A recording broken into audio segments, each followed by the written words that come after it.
Hey, interpersonal students, Mrs. Roth here, and today I'm going to talk to you a little bit about social norms.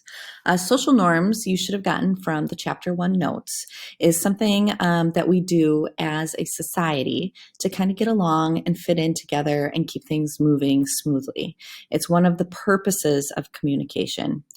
Social norms are going to be everything from things that you say out loud with your words to nonverbal stuff that you don't actually say with words, but you just do. So you think about walking into school and you might say to somebody, "Hey, how are you doing today?" And they say, "Oh, I'm good. How about you?"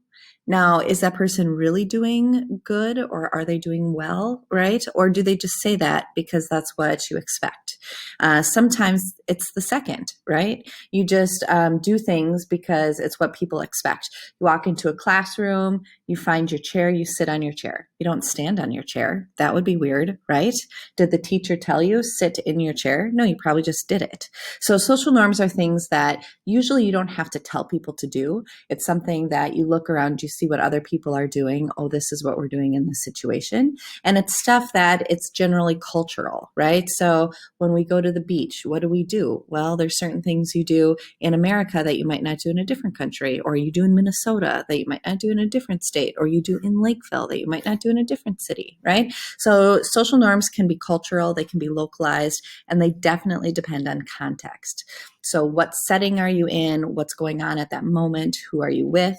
If you want to say hello to somebody and do a greeting, it might be different if you are in church, or if you are in school, or if you are on the football field, or if you are randomly meeting up with friends outside of the Tasty Freeze, right? The way you say hello, hey, what's up? It might change.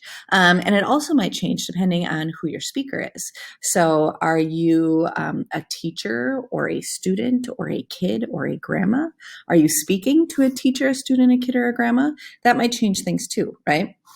So today what I want you to do is spend some time thinking about social norms, thinking about looking around you and in your daily context, what are some things that you're doing just because it's expected?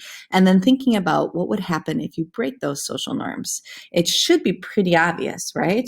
And sometimes it's really awkward, and sometimes it's even funny.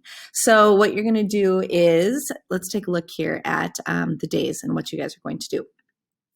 You are going to do some social norm practice. And in this social norm practice, you are going to be clicking on these different Super Bowl ads. Okay, so these were ads that ran in different Super Bowls, and I picked them because I think the social norms are really obvious. So what you would normally expect to see happen on an airplane is not happening, right, in this Doritos middle seat commercial. So you're going to take the time to kind of watch, and it'll give you a feel for how different settings have different social norms, and when those social norms are broken, how it can be obvious and kind of funny. Okay, then you are going to, on Wednesday, you're going to think about one social norm in particular, and that's the handshake. You're going to read and watch video about it, and then you are going to post your opinion about it. Because social norms can change from time to time, right? And as we're living through the pandemic, that handshaking social norm has definitely changed. So that's Wednesday.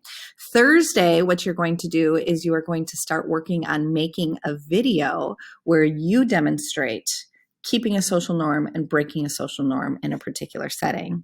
And then you're going to turn that video in on Friday. Now, you will have a choice to work alone or work with a partner or work with a small group. And you'll be, getting the information for that later this week, but you can start thinking about that. So when you're watching the TV ads, think about, what way could you film a broken social norm, or what setting do you want to choose, right? So kind of start thinking about things like that. But for now, I hope you're feeling comfortable about knowing the definition of a social norm and starting to think about where they are in your life and what it looks like when they're broken. All right. Talk to you guys later. Bye.